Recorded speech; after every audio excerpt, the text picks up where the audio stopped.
सभी को जय श्री राम। जय श्री राम। जय श्री राम। कथा पंडाल में हम लोग बैठे हुए हैं और डेली की भांति जो प्रतिदिन हम लोग का एक बुलेटिन जैसे निकलता है यहाँ से जारी होता है। हम इस समय बैठे हुए हैं कथा पंडाल में। हमारे साथ समिति के सचिव विकास सिंह बैठे हैं। वैसे तो जो ओबरा नगर पंचायत है उसे के ये वार्ड 18 महाराणा प्रताप वार्ड के वार्ड मेंबर भी हैं और अपने वार्ड में काफ़ी लोकप्रिय हैं। सबसे मिलते जुलते सुबह से शाम इनका समय बीतता है। और सबसे बड़ी बात जो मैं दूसरा परिचय कराने जा रहा हूँ, विकास सिंह के मामा जी जौनपुर में रहते हैं और आप वीडियो में देख सकते हैं कि बैठे हुए हैं और इनको कम से कम 10 साल सेवानिवृत्ति की हो गई है। प्रधानाचार्य रहे हैं। विकास जी से कहेंगे थोड़ा सा मामा जी का परिचय करा दें। जी प्रणाम, जय श्री राम। आप हमारे मामा जी हैं, जौनपुर से आए हैं। इनका नाम आदरणीय नरेंद्र बहादुर सिंह है।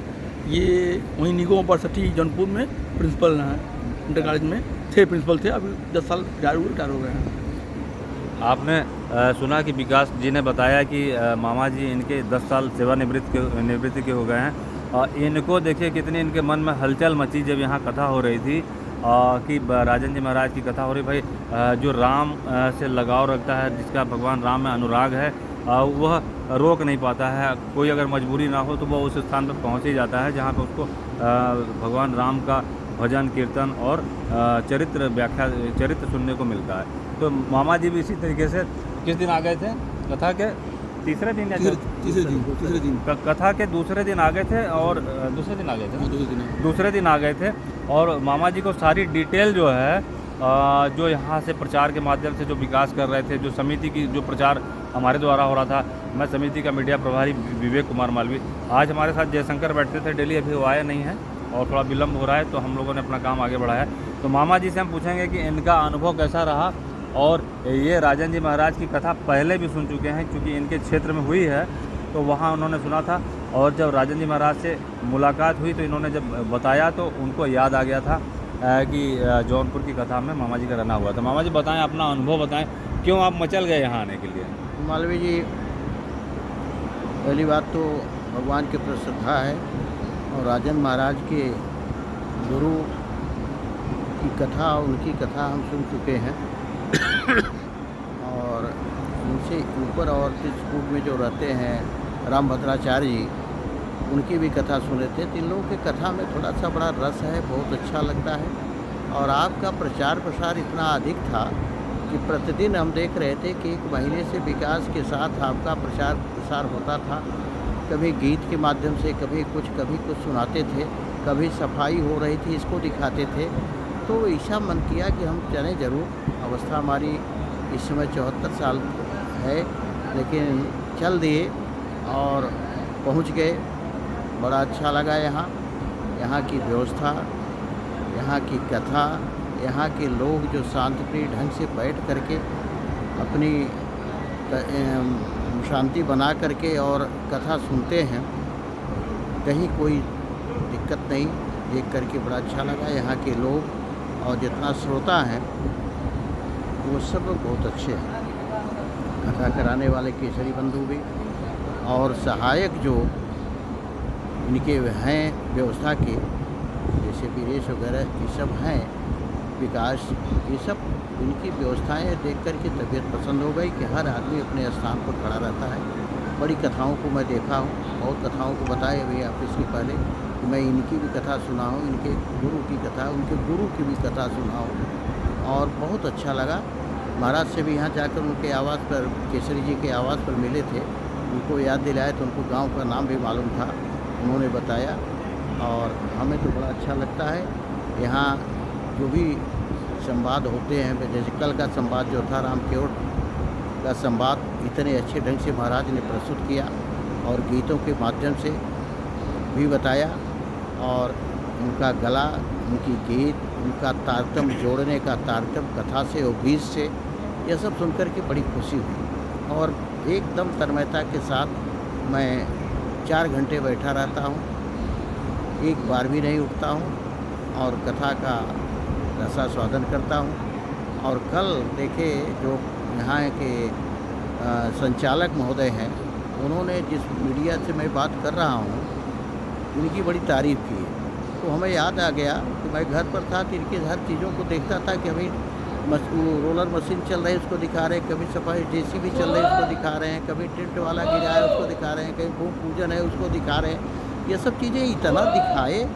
कि अपने आप लोग चले आ रहे हैं, जो लोकल हैं वो भी आ रहे हैं। कल तो देखा फील्ड में तमाम गाड़ियाँ दूर दूर के, कल तो इतना यहाँ सब महाराज का आशीर्वाद दिलवाए कि मध्य प्रदेश के लोग हैं, छत्तीसगढ़ के लोग हैं, बनारस के लोग हैं, जौनपुर के लोग हैं।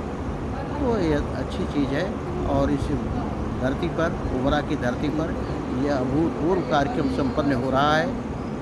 अगर यहाँ के लोग जो नहीं आए हैं 2-3 दिन समय बाकी वो भी आकर के सुने, बहुत अच्छा लग रहा है। मामा जी एक और- बात बताइए, जैसे लोग कभी कभी कहते हैं कि अरे कथाओं में सुनने की कोई उम्र होती है, हाँ। तो ऐसा कुछ है? भगवान, हम तो समझते हैं भगवान राम का शुरू से लेकर अंत कल तक जहाँ मैं चरित्र बैठा सबके लिए था उपयोगी है। सेकेंड रो में सोफा पर बैठा था, हमारे बगल में सब युवा ही बैठे थे, सब युवा ही बैठे थे, वही नाचते थे। और ऐसे युवा बैठे थे जो कि प्रतिदिन वहीं बैठते हैं सोफा के सेकेंड फ्लोर के बाद, पीछे सब युवा थे और सब नाचते से बड़ी तन्मयता के साथ सब देख रहे थे। ऐसी बात नहीं है, ये तो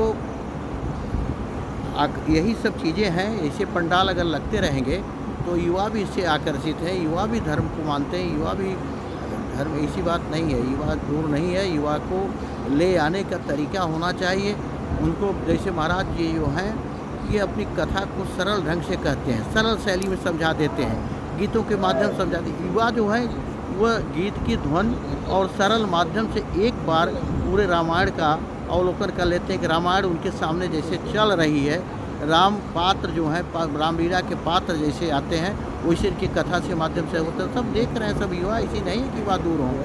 हम तो देख रहे हैं कि यह युवा जो है, बिना युवा के कोई काम चलेगा नहीं। जितनी व्यवस्था चल रही सब युवाओं की व्यवस्था। हम लोग तो बुजुर्गों की श्रेणी में आ गए हैं, हम लोग तो बैठे रहते हैं, लेकिन सब तो युवा ही कर रहे हैं ना, युवा जुड़े हुए हैं।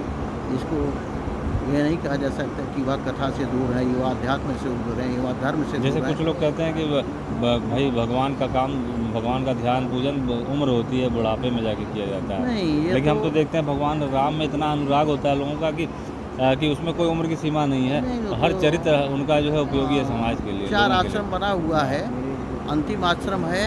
तो अंतिम आश्रम में पहुंचने के पहले जब आप तैयार रहेंगे तब न पहुंचेंगे भाई। सही जब बात। आपकी रास्ता बनेगी, जब वहाँ पहुंचने के लिए धर्म का मोक्ष है, सो जो चारों चीज़ें पाने के लिए आप जब पहले धर्म ही मुख्य है, पहला धर्म है, धर्म ही नहीं आप करेंगे तो पहुँचेंगे कहाँ। और सत्संग जो है ये तो बहुत ऊँची चीज़ है। सब पहुँच रहे हैं चौथे पन में। पहले एक प्रथा थी, चौथे पन में लोग चले जाते थे, जंगल में रहते थे, भगवान से जुड़ते थे ना। और महाराज भी बताते हैं कि कथा जो है ये जड़ी थोड़ा है कि आप 24 घंटे पूजा ही करें। आप अपने गृहस्थी, आप अपने कार्य को, आप सांसारिक जीवन जीते हुए आप भगवान का नाम का स्मरण करें, सांसारिक जीवन जीते हुए गलत काम न करें, सत्य बोलें। जो आपकी जो ये सब चीज़ें, चोरी न करें, गलत कार्य कोई न करें। और जैसे बता रहे थे कि पुण्य आप साधारण रंग से अर्जित कर सकते हैं। मंदिर देखे वहाँ प्रणाम कर लिए, आप ब्राह्मण देखे उनका पैर स्पर्श कर लिए, आप अपने बड़ों को देखे उनको प्रणाम कर लिए, तो ये सब चीज़ें पुण्य आपकी अर्जित होती है। तो ये जब हम युवा रहेंगे, बच्चे रहेंगे, तभी ना आगे बढ़ेंगे।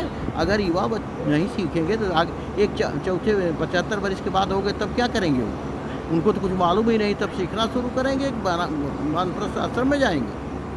तो यह शुरू से ही, और यह जो कथाएं होती हैं, जो भी संत महात्मा सत्संग करते हैं, उसका मूल रूप है कि बच्चों से ही यह शुरू किया जाए। अगर बच्चे नहीं होंगे तो यह कथा जो है आगे नहीं बढ़ पाएगी। अब ये तो हम कथा सुने देवकी नंदन ठाकुर, देवकी नंदन की, उनकी कथा भी सुने हैं।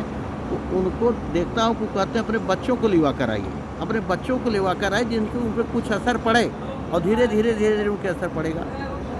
महाराज को भी देखे, उनके जहाँ निवास है वहाँ गए थे मिलने के लिए, मालवीय जी भी थे, दिनेश भी थे, इन लोगों के साथ बैठे थे। तो वहाँ हमने देखा महाराज सर्वप्रथम बच्चों को बुलाए, जितने बच्चे यहाँ आए हैं उनको पहले बेची। और बच्चे गए और बच्चों को उन्होंने एक टॉफ़ी दिया और कुछ उनका परिचय पूछा, कुछ चीज़ें पूछी, कुछ उनको आशीर्वाद दिया। यह महाराज भी बच्चों के लिए कहते हैं और बच्चे रहेंगे धीरे धीरे। हम लोग क्या थे, हम लोगों के पिता पूजा करते थे, पाठ करते थे, दुर्गा पंडाल सजता था, तो देखते देखते आज हम यहाँ पहुँचे हैं कि हम 250 किलोमीटर दूरी से बस की यात्रा करके यहाँ पहुँचे अकेले। और एक कथा मैं सुन रहा हूँ, बहुत अच्छा लग रहा है। और यहाँ का मीडिया विभाग जो है, प्रचार प्रसार जो है बहुत अच्छे ढंग से कर रहा है, जिससे भीड़ बढ़ती जा रही है। और मैं मालवीय जी से भी चाहूँगा कि अपने चैनल के माध्यम से 3 दिन कथा बाकी है, 1 भंडारा भी है, आप और प्रचार प्रसार करते रहें, जिससे जो ये अमृत की वर्षा जो यहाँ हो रही है, इस अमृत की वर्षा का स्वादन करें। जो वंचित हैं वो भी आवें, अपने बच्चों परिवार के साथ आवें और कथा को सुनें, अच्छा लगेगा उनको। और मैं देख रहा हूँ कि हमारे सामने एक से अच्छे लोग इस ओबरा के प्रतिष्ठित हैं, जो कभी भविष्य में नहीं सोचे होंगे कितना समय हम दे पाएंगे पंडाल में। नाम नहीं ले पा रहा हूँ क्योंकि उनसे परिचित नहीं हूँ, पूछने पर पता लगा। ये लोग बैठे हैं, बड़े बड़े व्यापारी, बड़े बड़े ठेकेदार, बहुत अच्छे सम्मानित लोग हमारे बगल में बैठे थे। मैं बाद में पूछता हूँ कि कौन थे, तो पता लगता है कि भला है, इतना समय दे रहे हैं। तो आप लोग भी आइए, यह जो राम कथा की गंगा बह रही है, इसका अमृत पान करें। और पान करने से ही मतलब नहीं है, राम का आचरण भी अपने उतारें, अपने परिवार में उतारें, अपने बच्चों को ऐसा संस्कार दें कि वह आध्यात्म से जुड़ें, भगवान से जुड़ें। और जब जुड़ जाएंगे तो निश्चित है गलती नहीं करेंगे। अभी जो गेरुआ वस्त्र पहन कर चलता है, मान लीजिए वो गलत आदमी है, लेकिन वह चलता है तो वह आम आदमी के सामने गलती नहीं करता, क्योंकि वह वस्त्र पाने भेष से भिक्षा मिलती है, तो भेष बनाए हुए हैं तो भिक्षा उनको मिलेगी। अब चाहे गलत हो चाहे अच्छे, हम तो आस्था से उनसे देते हैं। तो यह सब चीज़ें हैं भैया, आप सबसे मेरा निवेदन है। मैं बड़ा अच्छा लगा कि आज हमारा इंटरव्यू मालवीय जी ले रहे हैं और बड़े ढंग से हमसे प्रश्नों को पूछ रहे हैं। यह सब अच्छी चीज़ है और मैं तो टिका हूँ यहाँ, बहुत अच्छा लग रहा है। प्रतिदिन दर्शन करता हूँ, पंडाल का आकर के चरण स्पर्श किया है आज भी, और स्नान करके आया हूँ, पंडाल में घुसा हूँ। और हमारे परिवार में हमारे पूर्वज लोग भी पूजा पाठ हम भी करते हैं। परिवार का कोई सदस्य ऐसा नहीं कि स्नान करने के बाद वह देवी देवताओं को स्मरण न करता हो, अगरबत्ती और दिया न जलाता हो। आप लोग भी अपने परिवार में संस्कार दीजिए और कीजिए। मैं एक इंटर कॉलेज में जौनपुर में प्रधानाचार्य था, सेवानिवृत्त हुआ हूँ, 14 वर्ष हो गया है। लेकिन आज मैं अपने विद्यालय में जाता हूँ, वहाँ का प्रबंधक भी हूँ। विद्यालय में जाता हूँ तो बच्चों को यही सब शिक्षा देता हूँ, बैठा करके 1 घंटे कम से कम मैं बोलता हूँ, ये आध्यात्म से जोड़ने का प्रयास करता हूँ। यह नहीं है कि हमारे विद्यालय में जो पढ़ते बच्चे हैं, मुसलमान के भी बच्चे हैं, ईसाई के भी बच्चे हैं, नास्तिक भी होंगे, लेकिन सबको कहता हूँ जो इस्लाम धर्म मानने वाले हैं वो अपनी पूजा करें, ईसाई धर्म वाले अपनी पूजा करें, हिंदू धर्म मानने वाले अपनी पूजा करें। सब एक जुट करके देश की प्रगति, जब तक अध्यात्म नहीं रहेगा, धर्म नहीं रहेगा, और तब तक देश की प्रगति, राष्ट्र की प्रगति नहीं होगी। ये राष्ट्रीय भावनाओं को भी इसमें दर्शाया जाता है, क्योंकि यह राष्ट्र का मूल जो है वह होता है पृथ्वी। हमारी गीता और रामायण जैसे किसी धर्म के बंधन में नहीं है, तो सभी के लिए उपयोगी है। पढ़े तो कोई है ना, पढ़े तो जैसे उसमें तो आपको बताएं कि आप समझ लीजिए कि संविधान की रचना करते समय अम्बेडकर ने यह भी कहा था कि हमें संविधान की रचना जरूरी नहीं है, जितना यह पूरा संविधान, पूरा सब कुछ हमारे देश के लिए यह रामचरितमानस है। जो रामचरितमानस है, इसमें जन्म से लेकर प्रबंध काव्य है।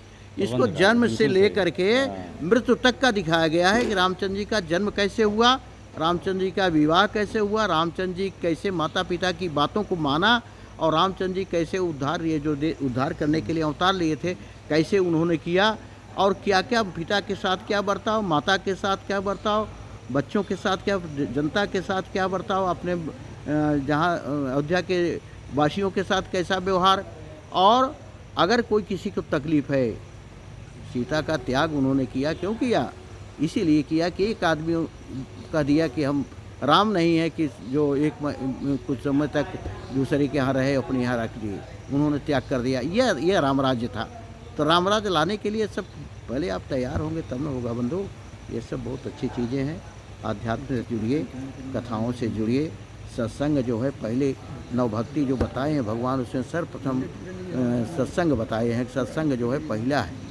तो सत्संग में आप चाहे 10 ही मिनट का सत्संग हो, 4 ही 10 बैठिए, कुछ भगवान की चर्चा जरूर करिए। चाहे जिस धर्म के मानने वाले हों, अपने धर्म की चर्चा करें तो अच्छा होगा। और हमारे संविधान में भी सर पहले राम और कृष्ण का चित्र पहले था।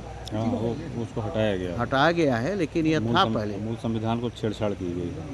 तो यह संविधान तो एक अपने आप में संविधान है। ये रामचरितमानस अपने आप में संविधान यही हमें बता रहा है ना कि हम कैसे रहें, हम नागरिक है, हमारा अधिकार क्या है, हमारा कर्तव्य क्या है, हम कैसे, हमारे मौलिक अधिकार क्या है। संविधान यही सब बता रहा है ना, जिसमें सब बताया गया है रामचरितमानस में। चाहे जिस स्थल को उठा लीजिए, हर जगह यह चीज़ें हैं, कहीं कोई सी बात नहीं है। और इसमें तंत्र मंत्र तमाम चीज़ें जो होती हैं, हमारा रामचरितमानस इससे भी दूर है। कल इस पीठ से, व्यासपीठ से भगवान ने भी कहा कि भाई, ये महाराज जी ने कहा कि जो है यह रोग जो है वह दवा से ठीक होगा, न कि ये प्रवचन सुनने से या किसी साधु संत के कह देने से ठीक हो। यह है कि आराम से वह कट जाएगी, जो विपत्ति आपकी कट जाएगी। डॉक्टर से दवा लीजिए, जो लिखा बदा है, जो जिसे कहते हैं हम लोग गाँव में, वो होना है, लेकिन वो शांति से हो जाएगा। हम कष्ट सहेंगे लेकिन शांति से और बीत जाएगा।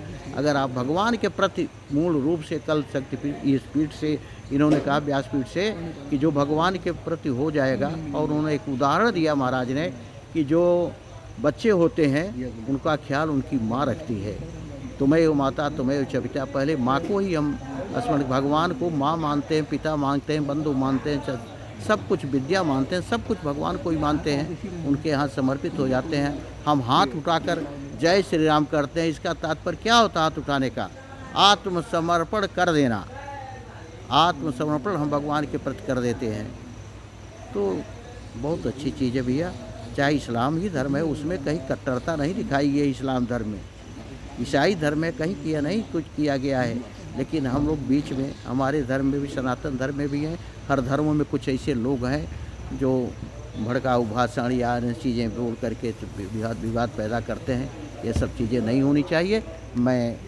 अगर आप अपने राष्ट्र को मजबूत करना चाहते हैं, अपने देश को मजबूत करना चाहते हैं, हमारी भारतीय संस्कृति, तमाम थपेड़े लगे, लेकिन यह सनातन धर्म हमारी भारतीय संस्कृति की रक्षा करता रहा और आज भी कर रहा है। तमाम थपेड़े लगे, लेकिन यह सनातन धर्म समाप्त नहीं है, अनंत है और अनंत रहेगा।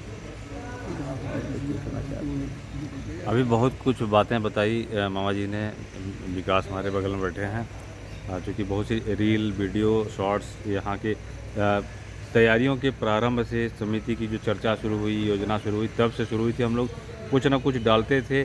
जब मैदान समतल किया जा रहा था और ये टेंट आना शुरू हो गए थे, पोस्टर बैनर छप रहे थे, लग रहे थे, तभी से हम लोगों ने प्रचार अभियान अपना स्पीड अप कर दिया था। तो उसका नतीजा क्या हुआ कि राजन जी का, महाराज का जब नाम लोगों तक पहुंचने लगा तो लोगों के मन में हलचल मचने लगी, जो कथा प्रेमी हैं।